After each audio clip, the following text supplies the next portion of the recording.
mag-cook dita karon og alt poster for Muni Muni Allegoria Tour sa Cagayan de Oro. Yes sir, let's go. So first of all, mga pisa data by kay ganan lang ko mga pi. Nadili pa din ni sponsor. So nag-scroll down sa day ko primero sa Pinterest para natay inspirations. Nara day ilang original poster, ilang theme, color green and yellow. Pero amot unsay ngalan nanoy, kubulugid.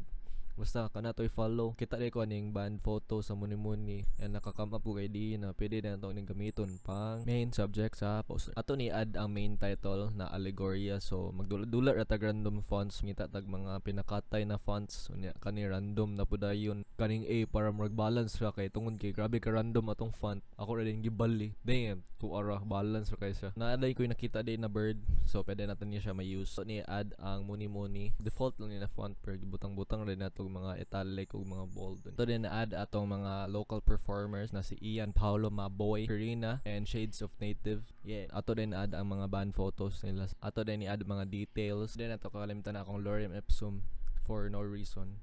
Wala man sa Marie. Logo dayon. Dari din mag-add din tag mga text sa mga titles sa mga song per gagmay siya para wala lang mugod ko munonan mura kong gibutang. Dari din mag-add din tag mga little scribble, mag-add din tag mga random box ang QR code para morning link para di mo palit na mag-ticket please. And then add din tag mga textures like paper texture or unsa pa na basta kay mura siya chewy. Mag plaster man sa tanan nya mo na siya. Narang final. Let's go.